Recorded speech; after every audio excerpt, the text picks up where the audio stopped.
तो जैसा आप देख पा रहे हैं, लक्ष्य पब्लिक स्कूल प्रोग्राम आपने देखा, प्रोग्राम चला यहाँ पे। लेकिन कॉन्सेप्ट की बात, देहरादून एक एजुकेशन हब है, सब्जी की दुकान कम और एकेडमी ज़्यादा है यहाँ पर। और सच मानिए तो आज इंग्लिश को महारानी बना दिया गया है और संस्कृत और हिंदी को उससे नीचे रखा गया। अच्छी बात है, कम्युनिकेशन स्किल डेवलपमेंट और देश दुनियादारी के लिए अच्छा था। लेकिन कॉन्वेंट स्कूलों में हो क्या रहा है, हम अपने जैसे ये देवभूमि उत्तराखंड अपने कल्चर से बहुत दूर जा रहे हैं। तो फर्स्टली हिंदुस्तानी, फर्स्टली देवभूमि का कल्चर भी बचा रहे हमारे बच्चे, फर्स्टली कल्चर सीखें और जो नीति बचना नहीं पहले पढ़ाया जाता था, अपनी नीति को समझें और साथ में इंग्लिश भी पढ़ें। तो इस संबंध में लक्ष्य पब्लिक स्कूल के प्रिंसिपल साहब थोड़ा अपना परिचय और यहाँ पर कॉन्सेप्ट आप बच्चों को क्या क्या कहते हैं। कल मैं अम्बेडकर में रहता हूँ और मैंने जो है 6-7 में से स्कूल को जो है फॉर्म किया था। और जैसे कि आपने पूछा कि आप डिफरेंस क्या दे, तो मेरा कहना ये है कि वास्तविक रूप में, क्योंकि मैं स्वयं एक हिंदी मीडियम स्कूल से पढ़ा हुआ और जीवन में हमने देखा कि उस समय शिक्षकों का कितना सम्मान होता था और किस प्रकार के सम्मानजनक शिक्षा बच्चों को दी जाती थी, जो समाज में एक अच्छे समाज का निर्माण करें।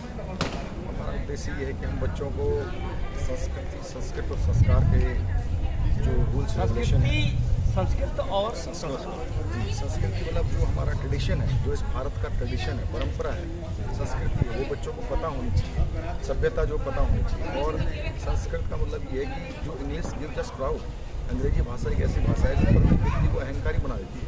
ये संस्कृत ददाति विनय, संस्कृत एक ऐसी भाषा है जो विनय प्रदान करती है और विनय जनस्य भूषण। आज का जो अमूल्य वो आभूषण है वो विनय है। यानी पढ़ा लिखा व्यक्ति अगर जेंटिल नहीं है, वो संस्कारवान नहीं है, सभ्य नहीं है, समाज में उससे अच्छी अपेक्षा नहीं की जा सकती, तो ऐसे पढ़े लिखे होने का व्यक्ति का क्या फायदा। तो हमारा उद्देश्य ये है कि हम मध्यम वर्गीय, निम्न वर्गीय जो भी बच्चे हैं वो इंग्लिश मीडियम विद्यालयों से महरूम न रहें। उस एजुकेशन को, सिलेबस तो सब जगह एक ही है, NCERT का और जो सिलेबस CBSE का, सिलेबस में कोई डिफरेंसेस नहीं है, केवल दिखावे का डिफरेंसेस है। तो हमारे यहाँ दिखावा नहीं चलता, हम वास्तविक रूप में ग्रामीण स्तर की जो शिक्षा है उसे दे रहे हैं और हमारा प्रयास है कि बच्चों को अच्छा संस्कारवान बनाएं, अंदर देशभक्ति का जज्बा रखें, बड़ों के प्रति आदर करने की भावना रखें, अपने अध्यापकों के प्रति आदर करने की भावना रखें और अच्छा चरित्र निर्माण हो उनका आने वाले समय में। जी, स्किल एंड पर्सनैलिटी डेवलपमेंट, चरित्र एक गहना है मनुष्य का, जो आप बचपन से ढालते हैं। जैसे माहौल में आते हैं, एक दिन वो आपके दिल और दिमाग का कॉन्सेप्ट बनता है, वो आपका चरित्र हो गया। आपका हृदय किसी चीज़ को हाँ या ना कहता है। यदि आपको लगता है कि ऐसा कर देना चाहिए या नहीं, वो व्यक्ति का चरित्र निर्माण होता है। जब एक व्यक्ति पैदा होता है तो रोने के अलावा कुछ नहीं जानता है, समाज के साथ कुछ ऐसी चीज़ें सीखता है जो उसके सेल्फ डिसिप्लिन में शामिल हो जाती है और बाकी संस्थाएं उसे सिखाती हैं। जैसा कि, लेकिन प्रश्न ये था कि क्या हमें वेस्टर्न स्टाइल की तरफ 100% धकेलने का प्रयास तो नहीं है। कॉन्वेंट स्कूलों के नाम पर शिक्षा अच्छी है, मान लेता हूँ, लेकिन संस्कार नहीं देंगे तो ओल्ड एज होम जो बन रहे, जो हमारे संस्कृति का हिस्सा ही नहीं था। और इस प्रकार से आजकल के बच्चों को यदि पूछा जाए कि श्री राम जी कौन है, ये बात धर्म की नहीं हो रही। श्री कृष्णा कौन है बोला, I don't know, but he know Jesus, Jesus is God and saint Mary is the father. तो ठीक है, अपनी जगह होंगे उनके कॉन्सेप्ट में, लेकिन क्या हिंदुस्तानी कल्चर और ख़ास करके उत्तराखंड और इस देश के लिए क्या ये शिक्षा के नाम पर ठीक हो रहा है? नहीं, बिल्कुल नहीं। देखिए, आपने कहा कि स्किल डेवलपमेंट आप क्या देते हैं। मेरा जो मानना है कि एजुकेशन के रूप में कि बच्चों को आज की जो रिक्वायरमेंट है वो एक टेक्निकली, मैकेनिकली चीज़ें भी हम सिखाते हैं। हमारे पास 25 कंप्यूटर है, कंप्यूटर की लैब है। हर बच्चा उसमें क्लास फर्स्ट से लेके और क्लास जो भी अपर क्लासेस चल रही हैं, प्रत्येक बच्चा उसमें प्रैक्टिकली बैठता है। हमारा मानना है कि आज की रिक्वायरमेंट कंप्यूटर है तो बच्चों को कंप्यूटर सिखाया जाए। दूसरी रिक्वायरमेंट है कि अगर हमने घर से बाहर जाना है, नेशनल लेवल पे, इंटरनेशनल लेवल पे, हमें जो है वार्तालाप करने के लिए अंग्रेजी की भाषा है। That's not a big issue कि we have to learn English medium, English no. हम उस अंग्रेजी को केवल एक अंग्रेजी वार्तालाप माध्यम की भाषा को माने, न कि उसको एक अपने जीवन में ऐसा उदाहरण दें कि हाँ यही है। उसके अलावा हमारी जो अपनी वास्तविक मातृभाषा है वो हिंदी है और जो उनकी मदर टंग है, मेरा ये फोकस रहता है कि जिस धर्म, जिस जाति, जिस पंथ से जो व्यक्ति है वो पूर्णतः अपने धर्म को जाने, उस भाषा को जाने, क्योंकि यदि अगर हम अपने मदर टंग को बहुत अच्छी तरह से बोल पाते हैं, जानते हैं, तो उससे हमारी ग्रास्पिंग पावर बढ़ती है, हमारी मेमोरी पावर बढ़ती है। और जब हमारे पास शब्दों का कोष अधिक होता है तो उन्हीं शब्दों को मैच करके हम अन्य शब्दों को बहुत जल्दी पकड़ लेते हैं। जैसे मैं गढ़वाली हूँ तो गढ़वाली भी बोलता हूँ, हिंदी हमारी भाषा ही है। अंग्रेजी हम इसलिए बोलते हैं कि ये एक बेसिक नीड्स होगी आज की, और थोड़ा बहुत संस्कृत का भी ध्यान रखते हैं, इसलिए उसको मिश्रण करके हमने कहा कि नहीं, बच्चों को संस्कृत और संस्कारवान इन चीज़ों को देख के, साथ में उसका मैकेनिकली टेक्निकली एजुकेशन हो, कंप्यूटर हो।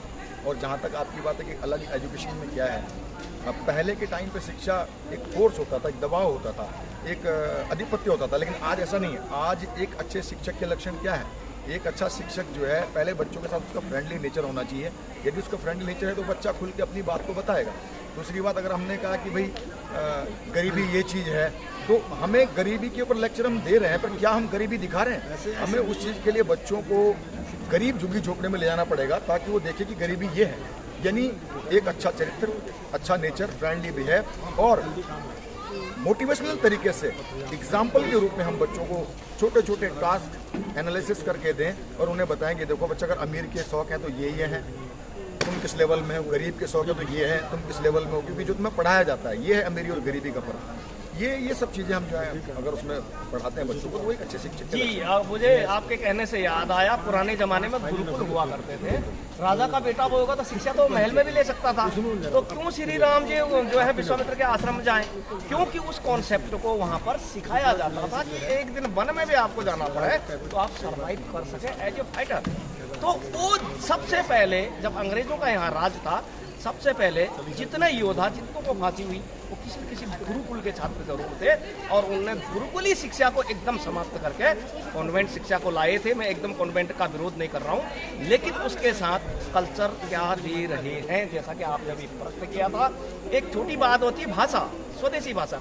दिल्ली में जाके कोई गढ़वाली बोले तो वो दिल को छू लेगी, विदेश में जाके कोई हिंदी बोले तो वो आपके दिल को छू जाएगी कि ये मुल्क मेरा मुल्क मेरे देश का है। तो यहाँ पर पुराने अध्यापक अपना परिचय दीजिए साहब, कहाँ और कितने साल आपने नौकरी करी, और आप समाज के लिए क्या योगदान है?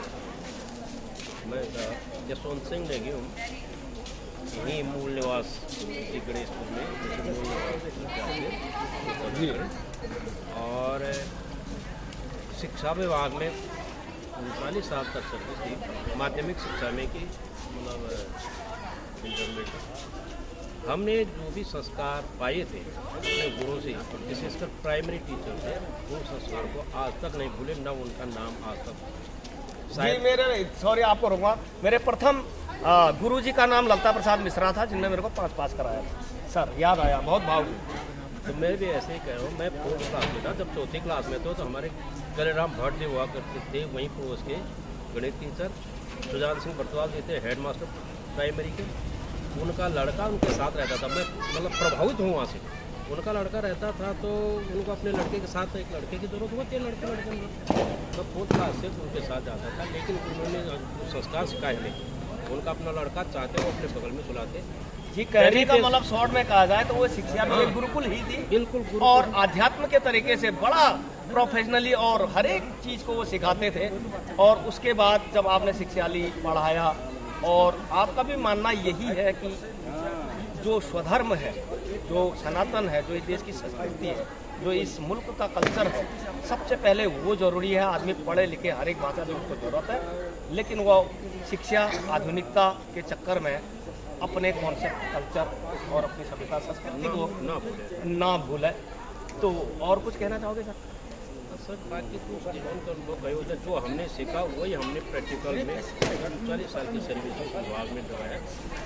शिक्षक के नाते जो हमें पेमेंट मिली, हल्की फुल्की उसमें शिक्षक बेचारा कहलाता था, लेकिन हमने ट्यूशन नाम की चीज़ नहीं की। अपने साथ जहाँ तक रहे बच्चे जुड़े रहे, गुरुकुल प्रणाली में जैसे हम रहे वैसे बच्चे रहे। उन्होंने हमारी सेवा की, हमने उनको फ्री रूप में पढ़ाया भी, घर में रखा, अपने साथ क्वार्टर में रखा, और जहाँ तक जी बचपन में होता था कि कहाँ जा रहे हो, बोला गुरुजी के घर जा रहा हूँ, रात वहीं रहूँगा, सुबह आऊँगा।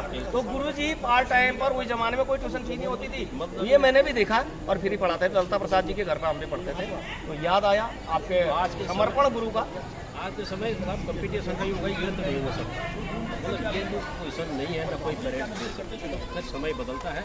लेकिन हमने जो इस विद्यालय के माध्यम से जो कोशिश की वो यही की कि समय के साथ एडजस्ट होते हुए चले, मिडिल वर्ग को लेकर के चले और निम्न वर्ग को हम दातागुत छात्रवृत्ति को भी थोड़ा बहुत बना रखें। और अभी इस समय मैंने वर्तमान में अपने स्तर से, व्यक्तिगत स्तर से ये भी कहा बच्चों को प्रोत्साहित करने के लिए 10th क्लास में जो 90% लाएगा उसको मैं प्राइज़ दूंगा, वो भी डिक्लेयर करता बच्चों के पास 81।